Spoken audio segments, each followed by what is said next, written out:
welcome to the D3D4 Football Podcast with me, your host, James Richards. Happy New Year to all our listeners. Welcome back to 2021 to all the D3D4 team. It's got to be a better year this year, surely. Don't say that.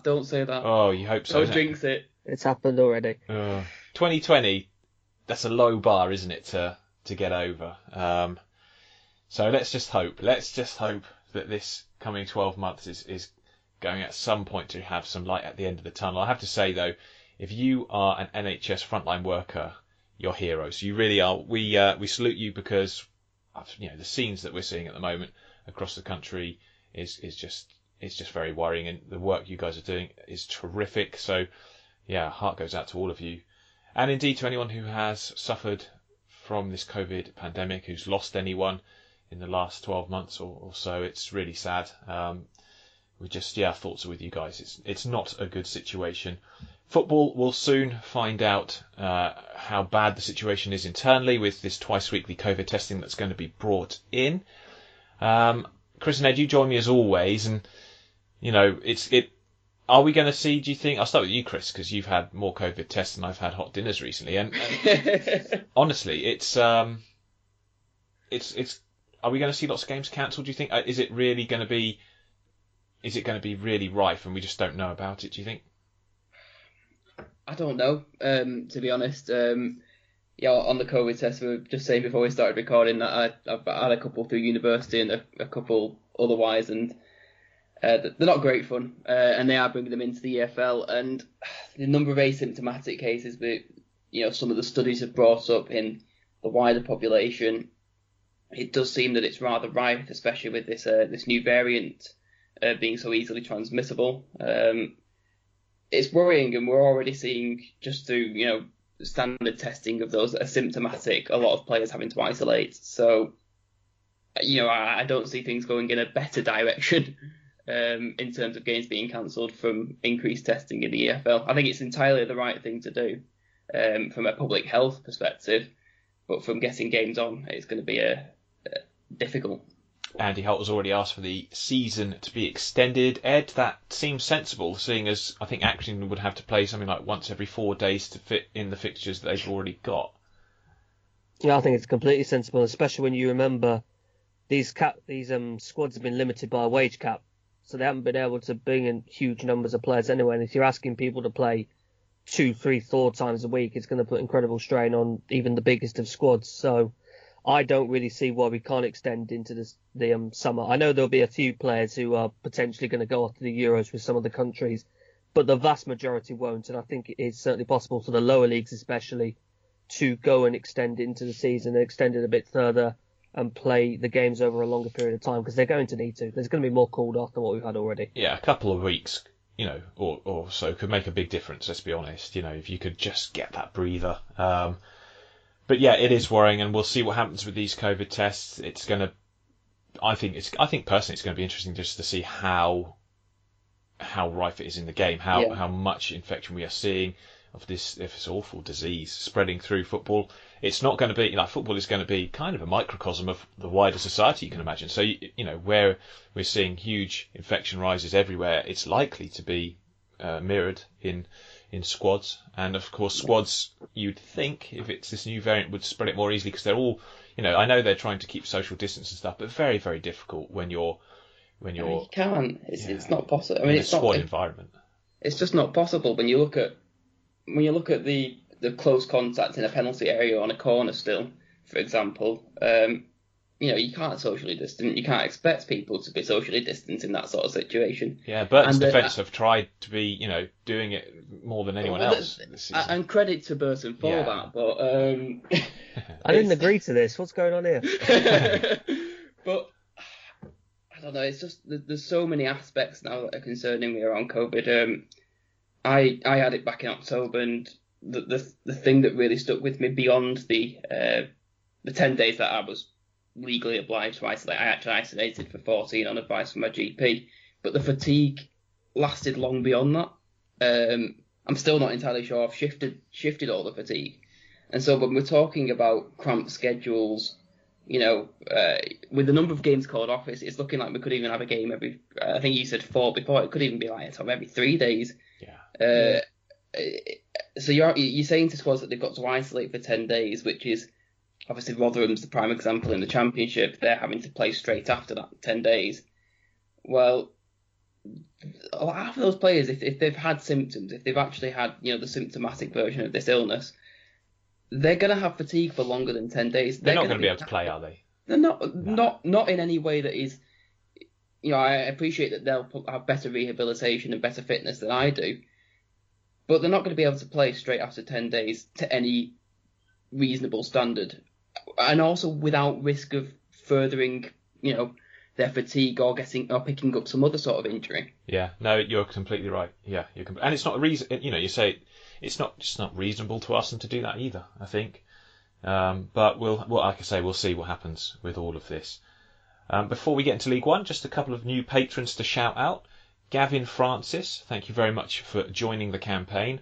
And Richard Pigford has joined as a star striker on our Patron campaign. So really appreciate that support, guys.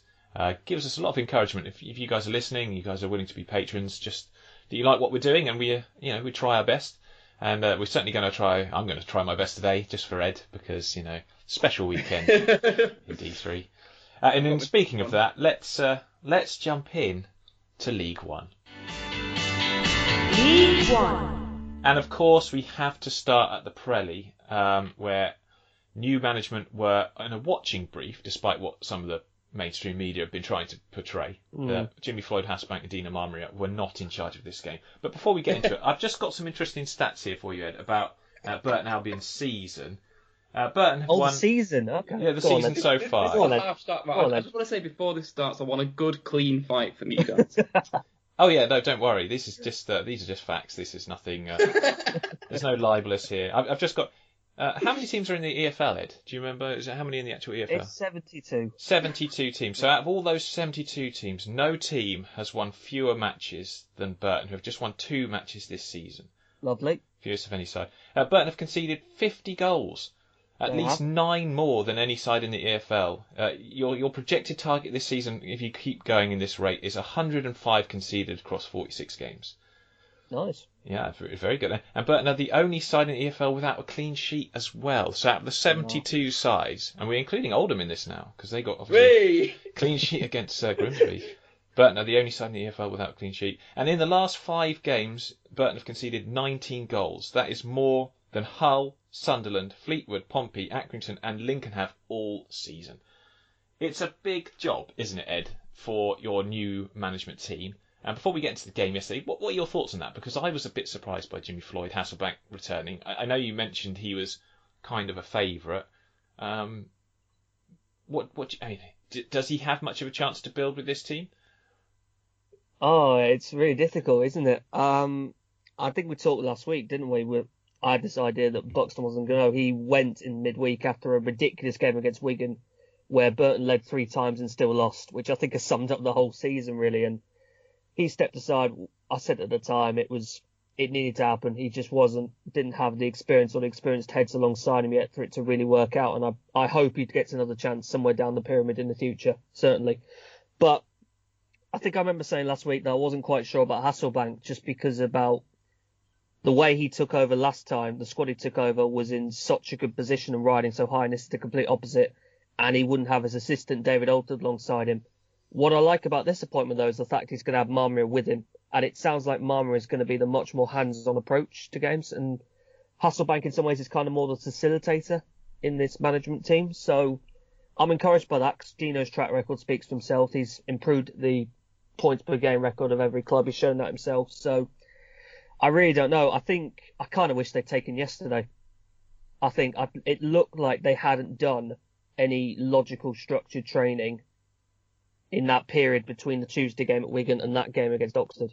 It was so bad, the defending, though, wasn't it? And even before kick-off, I looked at your back line, and you've got, O'Toole, Boswick, Colin Daniel, and Brayford. I mean, none of them are particularly quick. I looked at it, I thought it was a 5-diamond 1. is the way I was looking at it, with wing backs, with Lucas and Colin Daniel as wing backs, and then a back three, then a midfield diamond, and then Kane Evans up top. And I think the idea was we're going to try and get a clean sheet here. It should have been ditched the moment the first goal went in. The moment the first, Kieran O'Hara, I don't know what he's doing to that. Let's just ignore that bit. But the moment it went 1-0 down, we should have said, right, forget it, we'll have a go now. But they didn't, and Oxford just went clear. Yeah.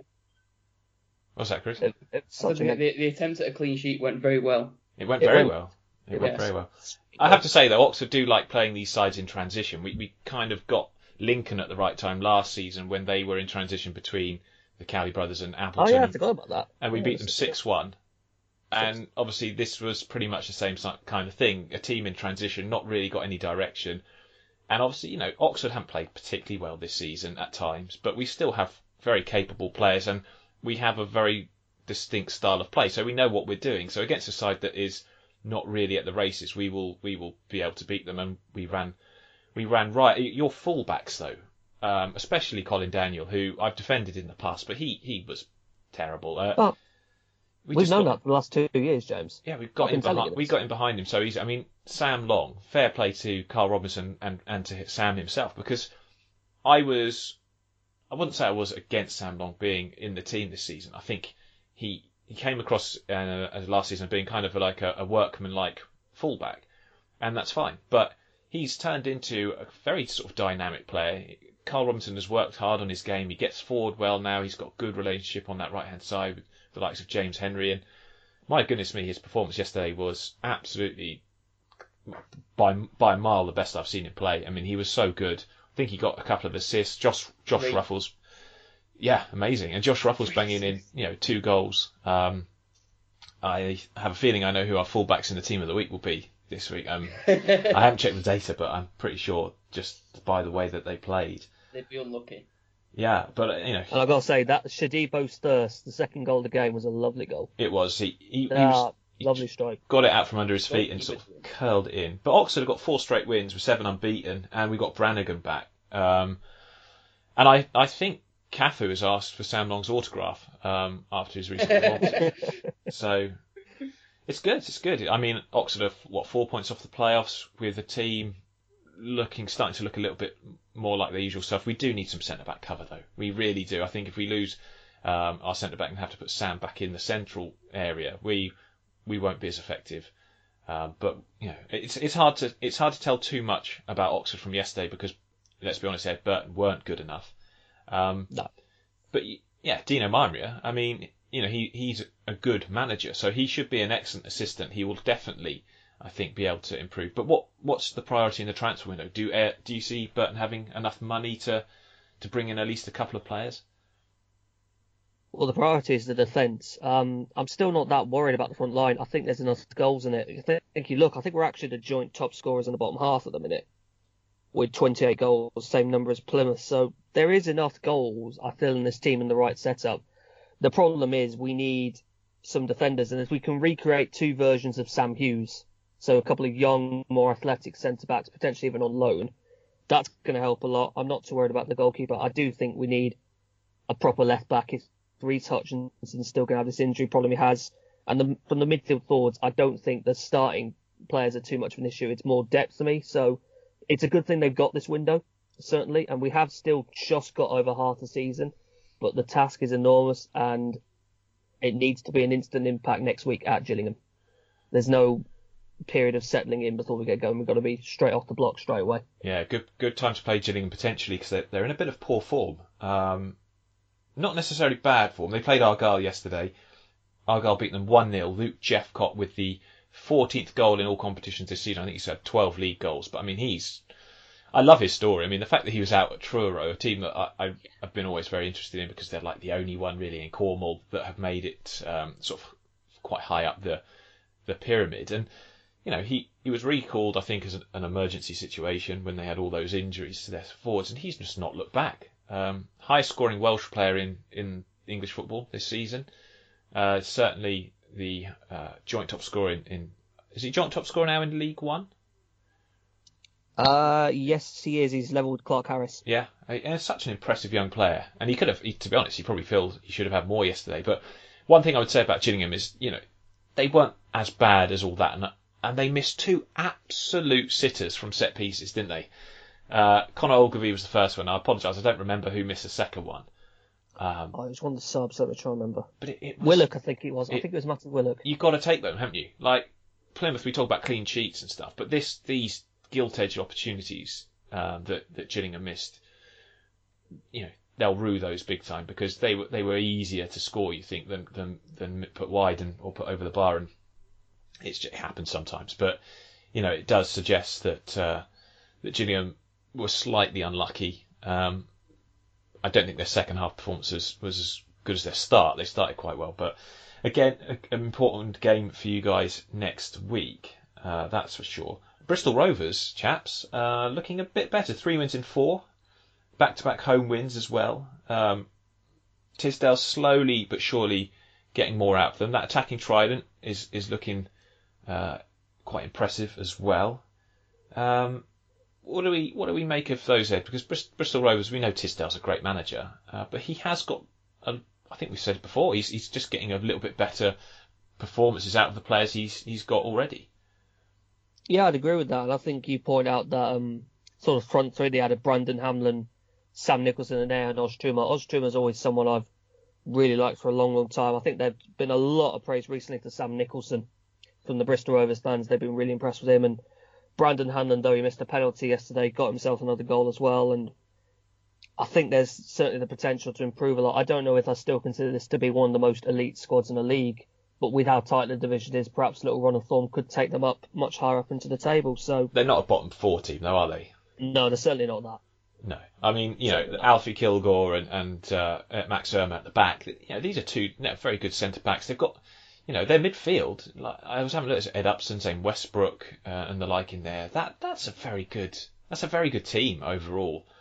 And I think, I don't know how much additions they will put in there because I'm not that worried if they don't. I think they do have a good enough squad as you look at it to start going in the right direction. And yes, Sam Nicholson. Sure. I'm just looking at the lineup yesterday. I'm not sure I consider Max Amer a right back. Not sure. I personally feel he's more of a centre back, but it's Tisdale sees him more as a right back, then great. Well, Jack Baldwin, is a decent centre back at this level. Luke Leahy I've always thought Luke Leahy's like a very good set piece deliverer, good at getting crosses, but he's not the best defensive player. They've got McCormick in midfield, who we know is an impressive youngster. And like I say, Nicholson, very, very, very good. Blackpool, back-to-back defeats. First time since they struggled earlier on, I think since October maybe.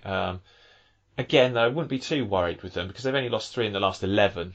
I think they're a side that are, maybe a touch short on quality in certain places, like maybe up front, but get a bit more clinicalness. But they've got Jerry Yates and Medine. There is talk of Angela being going back there. I don't think that's going to happen, but he will certainly probably come back into an EFL. Is he still without a club at the minute? I think so, yeah. I think I saw, unless he signed in the last couple of days, but I've got to be honest, that feels very much like a Hasselbank and Mamria signing. I'm just you wish. About that.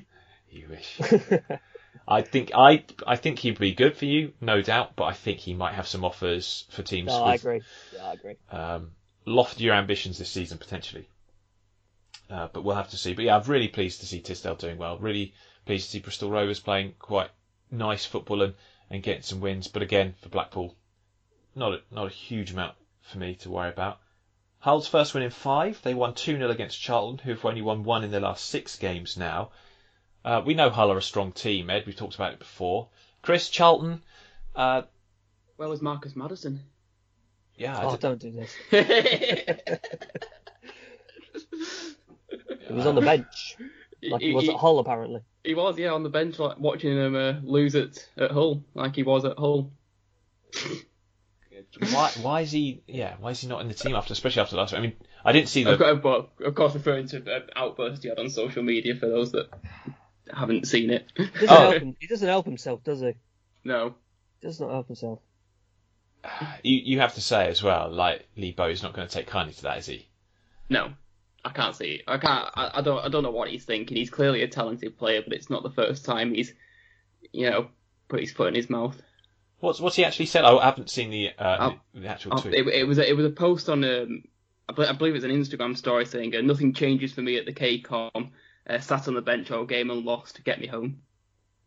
Oh dear. Where Dear, is oh home for dear. him? That is not what you say, and like maybe that's why he took a bit. People say, why did he take so long to find a new club? Well, there you go. Darren Prattley sending off. I didn't really see it, to be honest. I think the linesman probably was the only person who saw it, so we have to take that one as red, as not as a red card, but as fair, I suppose. But we'll see. I think Connor Washington's been a good player for Charlton this season in the games that I've watched him play. I didn't expect him to be anything when they signed him. That was when they were sort of waiting for the takeover, wasn't it? And he came in, and I thought, okay, well he'll work hard and he'll do a job. He'll do a job, but he's done a lot better. Albie Morgan's a player I love. Always signed him on Football Manager last season.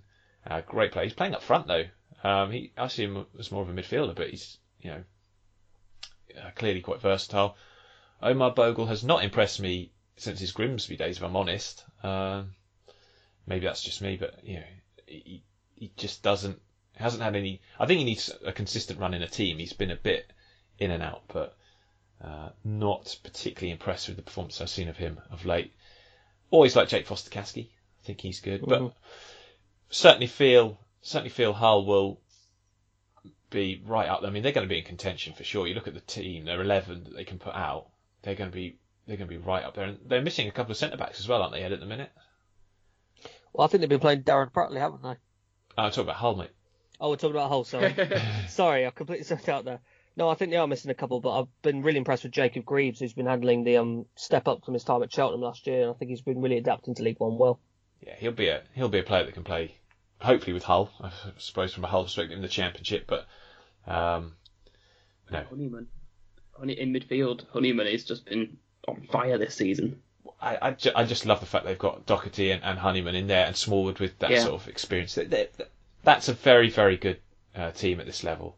And the fact they've got Tom Eaves, who, he hasn't scored the goals in terms of the number of goals he did with Gillingham since being at Hull, but then he still is such a handful. He takes a defender out of the situation because he's a big lad and he's versatile, and you've got to have at least one defender, quite often two defenders on him, and it just creates that little bit more space in the final third for the rest of the whole team to do what they've done so well this season. Yeah, they've been a very good side, in fairness. So Lincoln not going anywhere from the top of that table, even though someone said 50p head Ollie Palmer scoring against Lincoln is a sign that 2021's not going to be any better. But to be fair, is that his first goal for the club? Yeah, this is his first goal for Wimbledon. Yeah, it is, yeah. Their new number 9, that video that they put out at the start of the season. Oh dear. He's done, from his time at Crawley, I mean, he is a decent player who does some things very well, but if you're relying on him for all your goals, then you might struggle. Well, they're not though, are they? They're relying on. Well, they've got Piggott, who's always been performing for them, so it's not really been that much of an issue to Wimbledon so far. No, it's good. It's good to see him back in the team scoring, and Ollie Palmer that is, and Piggott obviously will feel he perhaps could have done better with that headed chance he had. The best thing about all of this is I love saying Wimbledon playing at Plough Lane. I absolutely love every time you can tweet out about them being at Plough Lane. It just feels, especially from someone of my generation, it feels so right to have them there and playing there. And I can't wait until fans get to enjoy being back in their rightful home again. But as for Lincoln, 2-1 win on the road, very impressive again. Appleton not even present for this one.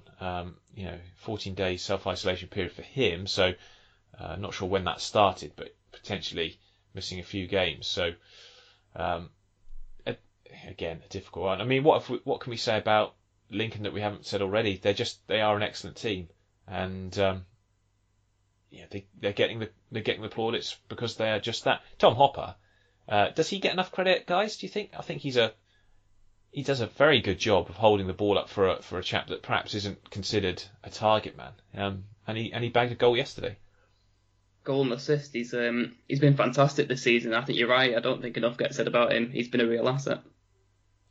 Real good pick up there.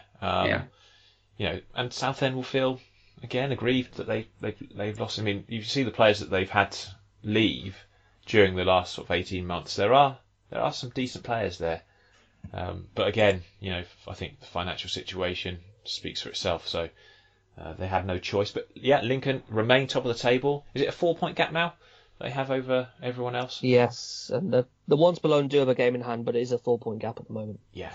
Well, you take that all day long, and I put out a tweet saying, well, they've won 3 wins in a row for the first time in 4 weeks because they just keep doing this. They keep going on these good runs. Not surprising at all.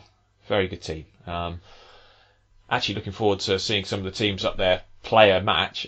That'd be quite handy to sort of keep an eye and judge on what's happening in League One. But there you go. Sunderland drew 0-0 with Northampton. The game was just dull. There really wasn't much to talk about. Are we that surprised? Sunderland obviously not played much football recently. I wasn't too surprised that they were going to struggle here because Northampton do make football hard for anyone who goes and plays against them. And if you're not sharp, I wouldn't say match fit. I don't think you can't say they weren't match fit, but match sharp certainly.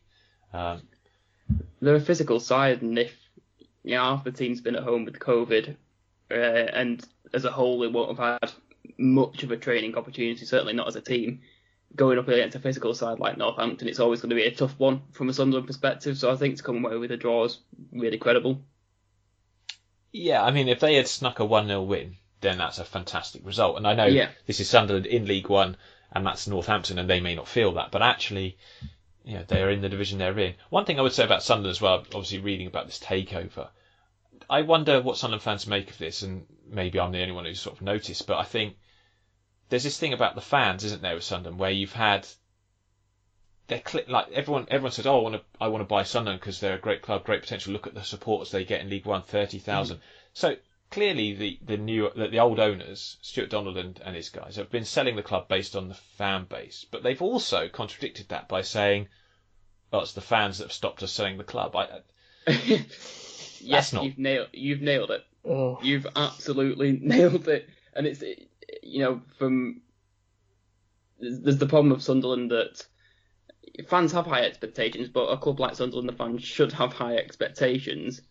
And there is great potential for any owner to look at it, look at the facilities they've got, look at the fan base they've got, look at the training stuff they've got. It's a fantastic one, and I think it was absolutely nonsensical of them to come at the Sunderland fans like they did, because one, it's a brain dead move when you're an owner to go for the fans. It just always is. It never works out well. But it just it's just like a feedback loop. Then you just make the fans more disgruntled. Well, he did that weird thing, didn't he, Stuart Donald, where he said he wouldn't go on any more fan media, despite when he first went there, he was on like Roke Report all the time. Well as well. It was people like that transparency. But he kind of said, "I'm not going to do it anymore," and then he asked to do it again, or something. I can't remember exactly the details. Yeah. But it undermined his position completely, and it came across as like, what are you trying to manipulate here? This is very strange. But like I said, I think it's you're not going to get these foreign owners wanting to buy a club with Oxford's fan base in League One, are you? It's simply the fact that this is a big club who can get 30,000 in there even when they're not doing particularly well. So obviously they're being sold on the fact they've got a great fan base, but I just find it harsh and pretty outrageous, to be honest, to attack the fans and blame them for the club not being able to be sold, and then at the same time, that's your biggest selling point. And so many owners do it. How many owners have in the past years have we seen come at their fans for their own failings? We've seen it at Bury, Oldham. We've seen it at Grimsby to an extent. Yeah. No, I don't get why owners do it. It's just these are, from a financial aspect, your customers, but also the people that you need on your side. Well, exactly, and fans are entitled to their opinion, because if you're paying whatever it is for a ticket to watch, let's be honest, some of the football can be pretty poor at this level at times. When pitches at this time of year, you deserve to have a say. I mean, as long as it's not like abusive and stuff, and I would always stand up and say there's no need to be abusive, but you can certainly voice your discontent, and there's no issue with that. But don't do that. Don't attack the fans. Not a good look, especially when you're then going to use them as the biggest selling point. Right, league table, Lincoln top, like we say, 4 points clear of Hull, who have a game in hand. Portsmouth, Doncaster, Peterborough and Charlton make up the playoff places. Ipswich just outside, though they have got a couple of games in hand on some teams, certainly one on most of them. Accrington have only played 16 games this season. They've got Ridiculous. 30 games left to play in about 18 weeks. They've got to extend the season. Yeah, it's not realistic. Just makes what we said. Yeah, it's not realistic. And then you've got Crewe and Fleetwood in sort of the top half. Oxford now into the top half and in good form, so we'll see what that brings over the next few weeks. Looking forward to seeing that. Burton bottom, like we say, only 13 points. So they are adrift at the moment. And played the most games. Out of everyone in the division. No, I've noticed that. You'd think the one who played the most games would take advantage, but no. No, it's not been good. But let's hope new ownership, a new management team brings a turn of fortune. And fair play to your owners, Ed, for actually biting the bullet before January. Because some would just sit there and go, "Nah, we're not going to do that," and it's going to jeopardise any chance of survival. Even though you'd have to go on some run to do it, but it's possible. There are some teams that they could catch for sure. Swindon, Wigan, Rochdale, the other sides in that bottom four with AFC Wimbledon and Northampton outside. That win for Bristol Rovers gives them 22 points, so that moves them up to 18th in the table. Right, let's dive down into League Two. League Two. And League Two, similar to League One, had 5 matches cancelled with a mixture of COVID and the weather being responsible for it. I did feel for Southend's reporter, Chris Phillips, who drove all the way to Newport only to find that the game was off. I have to say, you could probably tell that match wasn't going to go ahead when they woke up at sort of 8 a.m. in the morning and had a look at it. I do find it frustrating that, Exeter had to travel, and luckily it wasn't a long trip, they had to travel midweek to find the pitch was literally underwater. I mean, come on, seriously. If it's not playable at 8 a.m. and you know that pitch is in poor condition anyway, it's not going to... The forecast was for bad weather, or for cold weather at the very least, all day. Yeah, it just annoys me, really, because I know you've got to give it every chance, as we saw with the Oldham game, where the referee, to be fair to him, he gave it every chance to go ahead and finish because he gave it 10-minute break after half-time, and that got the match back underway. But there was too much fog there and the pitch was frozen. Yeah, the pitch was pretty hard. I think the big problem was the linesman wasn't going to be able to see who was across the other side of the pitch, so you could have a sneaky striker standing miles offside and just hiding in the fog. Oh, dear. I like that story. There's a story from, I don't know if it's real or not, it's one that goes round. There's a game in I think it must have been the 20s, on that sort of period, involving Charlton, and the game was called off, and the fog was so thick that Charlton's goalkeeper was stood there for the next 30 minutes, story. Wondering why the game was so quiet. Yeah, my dad tells me a story as well where there was thick fog on the pitch and you couldn't see from one end to the other, and someone scored a goal and the fans behind one goal started asking who scored, and the fans at the other were like, Tony Hateley. So they're just chanting back so they could find out. I thought that was great. But anyway, yeah, so let's move into the matches. Right, let's start with Crawley, because I have obviously not got full approval for the use of tanned mules on this one.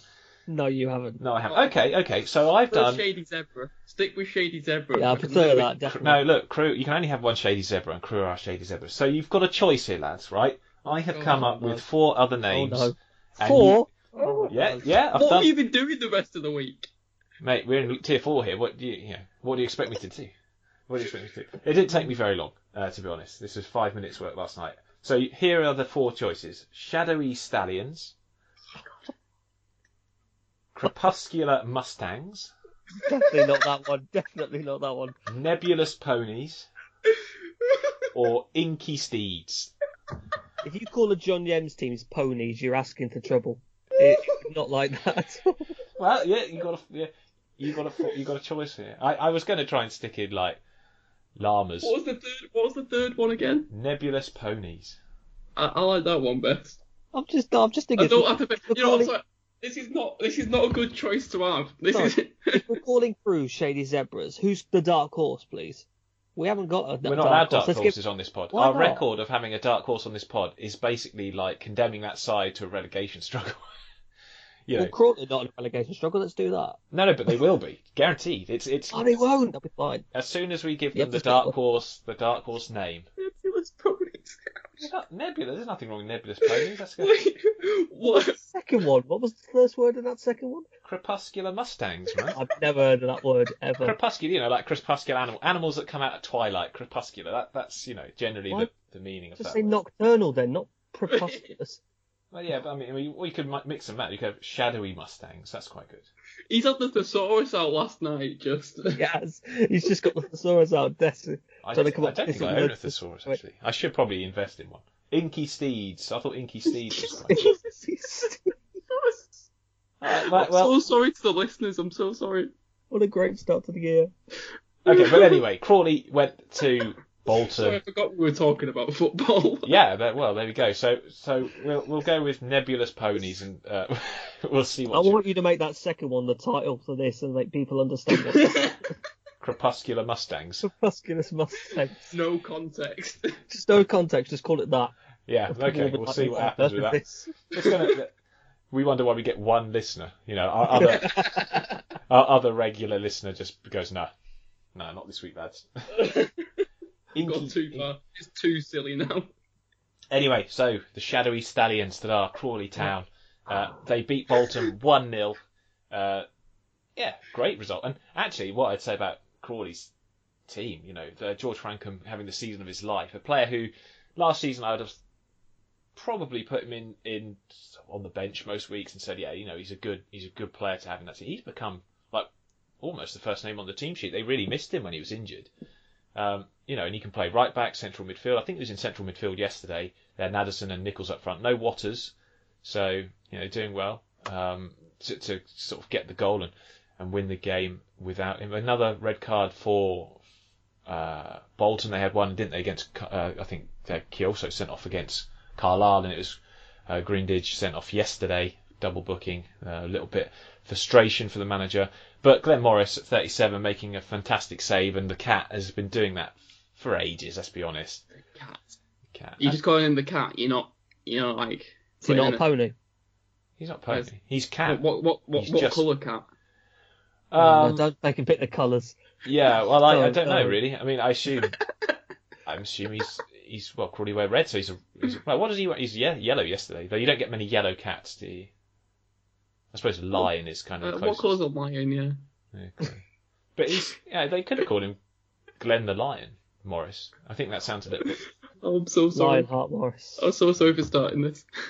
Yeah, no, let's not there. We're going off on the tangent here. Time is short. Anyway, so a very good win for them. Disappointment again for Bolton, who just cannot put any results together. They will improve the side in this window, but it's another disappointing sort of run for them that they're on, and I think we all agree that our predictions of them winning this league are. I'm still holding on to it.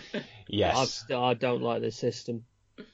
I think it needs to. I think he can be more flexible at times. He's very inflexible, isn't he? And if you play slightly narrow against them, you can cause them some real problems. It's so expansive. All you have to do is so expansive on the ball. So expansive. Yeah, they had Isgrove playing at right wing back yesterday, which I thought was a surprise. He's a good player, very good player, but he's had some real fitness issues. So putting him in the most demanding position, I was a bit concerned when I saw the team sheet at the start of the game. But he did well. I think he didn't have a bad game. And no substitutions used at all by Ian Ivat in this one, which is I'm sure you've pronounced his name so many different ways on this podcast. Ian Ivat. I thought it was Ian Everett. Is Ian Everett? Ian Everett. Oh, is it Ian Everett? You've called him Ian Everett then. Everett. Ian Ivat. Yeah, he's that's his Russian cousin. Ivatsky. But he's Ian Ivatsky. He's not doing a good job at the moment, to be honest, and I think he's a fiery character. He's not going to be happy, is he? He's not going to be happy with this at all. So Bolton need big improvements. Leyton Orient, they beat Salford. That's a great result. Sixth best home form they have in League 2 this season. Connor Wilkinson, I think, has had a very good campaign. Obviously, Danny Johnson scoring yet another wonderful turn and finish. But surely we have to give huge praise to a certain Joby McAnuff. I mean, definitely. Well, what a player he's turned out to be. I mean, he missed most of last season, didn't he, with that injury? and he's just come back in and he's been superb this year. 39 years young, and really good. Did you guys, by the way, see the free kick goal he scored against Southend midweek by any chance? Yes. Did you see that the wall was like in the car park?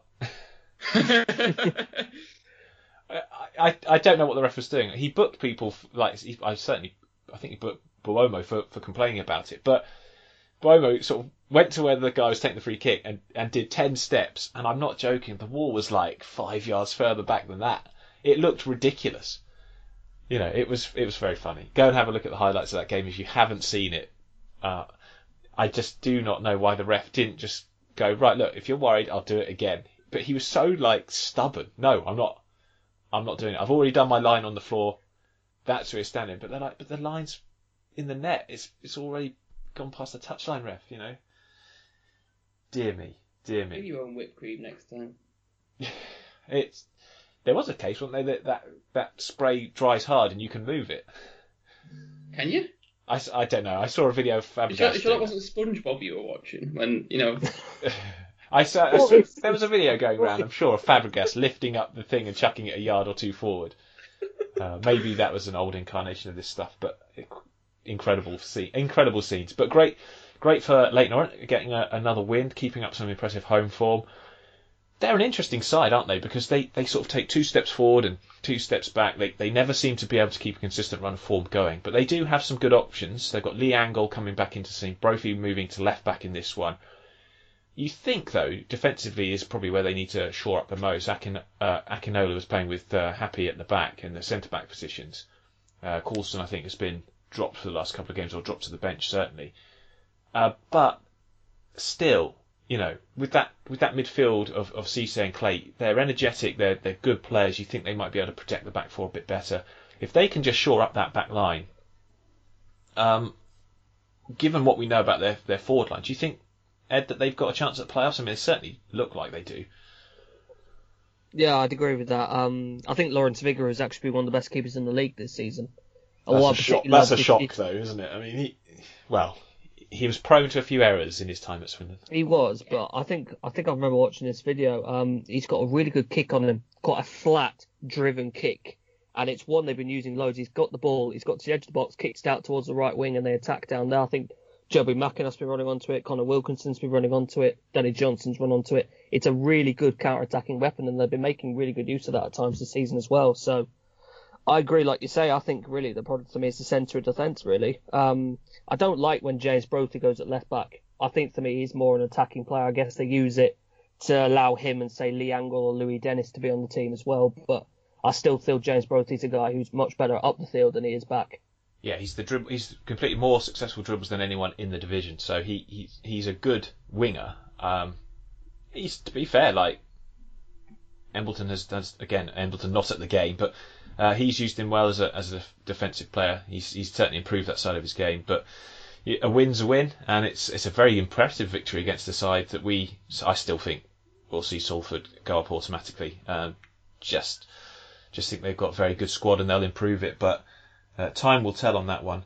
Paul Hurst back at Grimsby, guys. They lost 2-1 to Cambridge yesterday, which wasn't too much of a surprise, but it does seem like a good fit because he knows the club really well. He's got a big job in his hands, but he did a very good job at turning Shrewsbury around before they had that wonderful season where they finished in the playoffs and lost the playoff final. He came in and he sort of turned their season around when they were struggling. So he's got form on doing it at a higher level. Chris, your thoughts on Hurst's return to the Mariners? Yeah, I think you've summed it up really well. He's a manager that knows how to, fight these battles, and he knows the club well. Obviously they're in a disappointing place, 20 points from 22 games, the 23rd. But there's a couple of decent players in that squad. There's several decent players. I think at the start of the season we talked about them struggling, but that was largely down to the off-field issues. The squad's not wonderful; it's a lower half squad, but you feel if Hurst can protect the squad a little bit from what's going on off the field, which is going to be a tough task in itself, you feel there's enough there for them to stay up. Oh yeah, I mean Pollock, I think I think is getting Premier League interest. From what I think it was something in I the love Telegraph. that Grimsby have a player called Pollock. Yeah, that is quite good. I do love that so much. It's good, and it helps that he's a fantastic player as well. Yeah. But he's one fish that might be flying this January, moving up into the Premier League if newspaper reports are to be believed. And he deserves it. He's a very good player. I think he turned down a trial with a Premier League club in the summer, and just he's got some good shoulders. Good head on his shoulder. Good shoulders. He's got some good shoulders. Good head on his shoulders. Good head on his Good shoulders. shoulders. But that's a sensible move, because young players should know, really, if you're playing week in, week out, you'll develop much better than sitting on the bench or playing under 23s, and he's certainly caught the eye. But a disappointing start to the tenure for Paul Hurst. Big window coming up. Let's hope he's supported by whoever is going to be in charge of that club. It looks like it'll be Fenty for now, but we'll see, because we had the agreement in principle, which was good. Mansfield, 4-0 win against Port Vale, who continue to just be terrible, Ed. I mean, this is a team that we thought would be superb. We discussed them last week, but it's not got any better, has it? This is, again, defensively just dreadful. We're not doing well with our League 2 promotion thoughts, are we? The ones we were tipping to promotion. That's why I don't like calling anyone dark horses on this podcast either. Fair enough. No, they've been really bad, Port Vale, and it's been going on for a long while now. The only real high point, I think, in the last few months has been that win over Bolton, which was just a ridiculous game, really. That was against a side that was underperforming themselves, and yeah, I think it's fantastic from a Mansfield perspective. I think Clough was saying that's their biggest win in, I think, over 2 years, maybe, potentially. Jordan Barry, his first hat-trick as well. Yeah, and he's a player that has missed more chances than any player. Could have had a fifth, actually, if Tyree Sinclair hadn't put his penalty just wide. But I think, like they said, it doesn't really matter if you miss a penalty when you're 4-0 up, does it? No, I thought the kid was very mature. I think he was just being very merciful, actually. It's it's a tough time for everyone at the moment. I think everyone should be committing acts of kindness like that. Yeah, very generous of him. Maybe he'll get the Fair Play Award for that, for sure. Yeah, I agree. Port Vale, we talked about Askey. God, they're looking like they're going to give him January. He keeps talking about his plans for January, but I never thought defensively they'd have a problem this season. It's a stark reminder of how things can change pretty quickly. Yeah, that's what's really surprised me about it. It's the whole defence. I've really liked that back line. I don't think the absence of James Gibbons can be attributed to all this. It's just so many more. Yeah, it must be. But again, Leon Day sent off again yesterday. It's his second red card this season, so he'll be out for a game. I think so. It was a double booking, so he'll miss the next match. And yeah, Nathan Smith, I think, had a poor match. He gave away at least one penalty and just silly errors. But well done, Mansfield. That's good. They're moving up the table slightly. And under Clough, we knew that would happen given time, and they're looking impressive. And yeah, nice to see. Some of those guys that they've got in there should be doing better. You looked at the squad and you thought, this is a good team. On paper they were a lot better than what they were showing, and they're just starting to click now. I think people like Lapsley, Charsley, Maris, these are technically very good players, so no doubt they should be doing better than they were. Carlisle sitting top of the table, a 2-0 win at Walsall. Before we talk about Walsall, the first thing to say here, Taylor Charters, first appearance for the club, or first EFL start certainly, but I mean, he had an assist, he played pretty well, fair play to the management for giving him that opportunity. Carlisle were without some really important players as well in this game. Gimme Toure had gone back to France, I believe, for personal reasons. If anyone can enlighten me as to why, I'd be interested to know, but he's headed back. They've had no Anderton, their captain. Obviously, he had to self-isolate after spending, I think, Christmas it was, with someone who then tested positive for COVID. You got George Tanner out with a shoulder injury, or a collarbone injury, I think it might be. He might have broken his collarbone. And no Mellish in the last couple of matches either. So to go there and beat a Walsall team who we know are pretty good, at times on their day, they're a pretty good team, beat them 2-0, very impressive. Brennan Dickinson back as well from that hamstring injury. Great to see him back on the pitch. I don't know, I mean, we're kind of running out of superlatives for Carlisle, Ed, aren't we? Yeah, I think that's a good way to put it. It's going to be really interesting to see how this January window. There's bound to be interest in some of these people, and I don't think the squad. You wouldn't really say the squad itself needs much adjustment. Maybe just adding a bit of depth into perhaps the areas, because I think drop off between that starting 11 and people behind it, so that could be the only thing they really need to improve on. What they need to do is keep hold of them, and if they keep hold of them, they're going up. I'm convinced with that.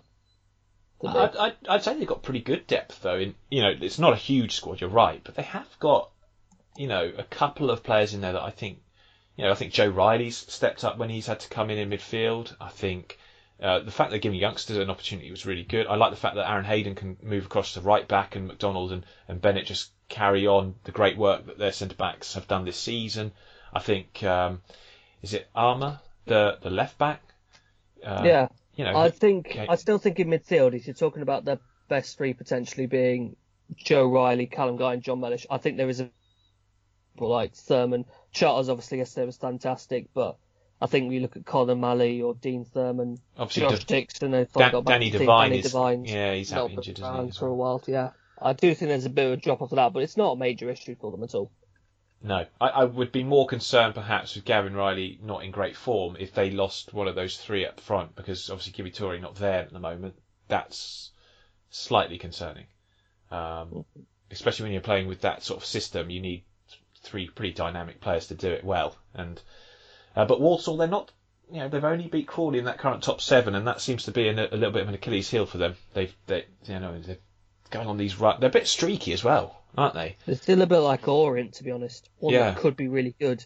They're still heavily reliant on Rory Holden, and they're really missing him. Yeah. Big loss for them. Massive result for Stevenage. 3-1 win over Scunthorpe. And we talk about Stevenage, don't we? Charlie Carter. We've known about Charlie Carter for the last couple of seasons. Very technically gifted player. Good to see him getting the goals. I think that's 3 in the last 2 games for him. But what I would say about Stevenage, and what I noticed, is that actually, if they've got their core players on that pitch, the game against Cambridge in midweek I watched, it wasn't a great game, but they did look the better side against a woeful Cambridge. But when they've got their core players, so I'm talking about Tom Pett, Aitchison, Reid and Carter, these guys. Arthur Reid was excellent against Cambridge. In a pretty difficult game, he was very good. But I do like the fact that Pett and Aitchison in the same side. That gives them some dynamism. Danny Newton, I'd love to see him start finding that form that he had when he first joined them, scoring all those goals, but he's still working very hard and working for the team, and I think he's an asset to them. So Stevenage certainly improving. One thing I'd say about Scunthorpe as well, Ed, and is that as soon as they sort of lose a couple of key players, especially their 2 centre-backs, they look very vulnerable, don't they? Yeah, they do. I actually like Jacob Adele. I think he's a very bright player, but they're really missing. I think Manny Onaris has probably been their best defensive player, you'd say, so far this season, and his absence was really noticeable. And I noticed they started putting Gilead back in central midfield, which I don't like. I still feel he's far better out on the wing, and yeah, it's very difficult with Scunthorpe. I think their form is not great at the moment, and there's a danger they could end up getting dragged into it if they don't start picking up better results. I just find that as soon as they lose a few of their key players, like their first 11, when they put out their strongest team, it's not bad. It's not bad at all. It's very much a team that you think would battle well in this division. But as soon as you start, I've not been particularly impressed with Cordner, the centre back this season. I think he's looked quite vulnerable. Like you say, Gilead playing in the midfield is not his strongest position. They look far more dynamic when they've got Issa on one side and him on the right, and that hasn't happened really. And Van Veen, of course, is the biggest loss from what he can bring to that team. So. Yes, indeed, it's a bit of concern. I don't know what any of these clubs will do in January, Chris, either, because financial implications are still very worrying. Yeah, we're still not able to have fans in. I don't think any club can have fans in now because everyone's in Tier 3 or Tier 4. So BBC aren't letting even their journalists travel to Tier 4 areas. Local journalists. Well, only they're letting their guys do it for match of the day. Right, but they're not letting them do BBC local journalists do it for lower leagues. What a surprise, huh? Interesting, yeah. Yeah, that sums it up. Yeah, and the problem you've got is that every game that you're playing is costing the club money, effectively. I know you get a little bit in through iFollow, but you're having to pay for a few stewards to be around, for the floodlights to be on. There's a lot of overheads to actually just putting a game on in itself, and that's taking its toll on clubs. So I am really interested to see what happens in January. I have a feeling that the loan market will be quite busy. Players going back and forth. Actually, I think a lot of teams will utilise the fact that I think they're only allowed 5 loans in a matchday squad or something like that, isn't it? So, because I've seen Newport obviously not be able to really utilise all the loans they've got this season because of that rule. Yeah, so it's going to be interesting. I just don't know what we'll see. I think teams I hope teams will just continue to be prudent. And there is a squad limit, isn't it? Was it 23, 22 players over 21? 22, I think. I think it's 22, yeah. That's what So, I mean, you're seeing Port Vale have put Theo Robinson and Harry McCurdy up for sale, essentially. They've put on the transfer list to say they're available. So, I wonder if we'll see Harry McCurdy go to Grimsby, somewhere like that, where they need a bit of skill. So maybe not. I don't see him as being a Paul Hurst player. It's always a problem with McCurdy, though. It's like with Marcus Maddison. It's just, as talented as he is, you're always worried that something's going to go on that's going to ruin it for him. One of the things that interests me as well with transfers is, do you think players will be willing to travel as far at the moment? Be away from their families for longer periods of time? Well, yeah, exactly. And they're not going to get long contracts, are they? No. It's not like you move in 200 miles for a 2-year contract these days. It'll be 6-month contracts or a loan. It's going to be very tentative, I think, and there's still a lot of worry because the financial help they got was not huge. Let's be honest, it was pretty abysmal. So it kept them ticking over, which is what they needed. But there was also the assumption that we'd be having fans back, at least to some clubs by now, and effectively we had a month? Fans back in stadium. No club now can have fans back, can they? Yeah. No, because the only tier 2 areas are the Scilly Isles. I think they're tier 1. Sorry, there are no tier 2 areas, and the only tier 1 area is the Scilly Isles. The rest is in England, at least. I'm sure I remember seeing the Isles of Scilly can have more fans at stadiums than they actually have people on the islands. I think that's actually. Just something I think they have 2,500 people on the Scilly Isles, and they can have 4,000 fans in stadiums. Someone build a stadium on it, we'll go there. Just get the Scilly Isles to host every single game. It's a secluded location. You can't complain about that. The unlikely host of Euro 2020. Yeah, the Isles of Scilly. I'm sure their population would love that. Everyone with don't bring your coronavirus here. Thank you very much. Dear me. Anyway, that is indeed everything. Let's have a look at the league table in League 2. Carlisle, like we say, top of that table, 39 points. They have played a game more than Newport, whose pitch is terrible. I don't know how they're going to continue playing the style of football they want. I think Exeter manager Matt Taylor alluded to that. This is going to be interesting, but just to get some games on it they'll be lucky, considering I don't know how many rugby teams play on it at the moment. I think one of them has moved to play at the Cardiff City Stadium, so hopefully that gives it a breather. But Forest Green in third, obviously their game against Oldham abandoned yesterday. How good was Oldham's goal yesterday? Oh, what a scorcher that was! Incredible. What a scorcher! It's just hilarious. I can't believe how good it was. It was incredible. Yeah, unbelievable. It's comedy gold on this podcast. Yeah. Cambridge 5th, Crawley 6th. Our shadowy stallions. I think we'll maintain that one. What? It's great. It's wonderful. Morecambe in 7th, and they haven't played for a couple of games and probably won't. And then you've got Salford just outside with Leighton Orient, like we say, just sneak out. Exeter down to 10th, but like I say, they have 300 games in hand.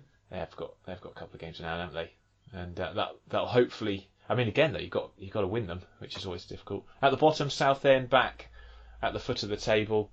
Again, 2 games in hand over Grimsby. Stevenage moving out of the relegation zone thanks to back-to-back wins for the first time since Dino Murray was in charge at the end of the 2018-19 season. So big up Marmria, impact player, impact I don't understand time anymore. Indeed. Right, and then Barrow and Scunthorpe. Scunthorpe, they're only 3 points ahead at the moment of that bottom. Scunthorpe and Grimsby not doing their county too proud at the moment. Let's hope both of those improve. That would be quite something if Lincoln went up to the Championship and those two went down, wouldn't it? Lincoln fans would have a field day. That would be quite something. Let's hope it doesn't. No. Well, I mean, you look at that. There are some right plums ready to drop, isn't there? I mean, they are some teams that are really struggling. So we'll have to wait and see what happens. But anyway, have you got any names for them? No, I'm not. We're not starting this. We're out of time anyway. Thank you, Chris and Ed, for your wonderful contributions, and Excellent sort of dissection of the names that we're putting forward for Crawley. Crawley fans, if you like any of them, let us know. You can mix and match if you not like. like any of those guys. Give us your names. Yeah, give us your names on Twitter. Go on. We want to hear but you can't have Dark Horse unless you want to finish 23rd. We warned you in advance. Thank you to all our listeners. Thank you to all our patrons. And we'll be back next week. See you then.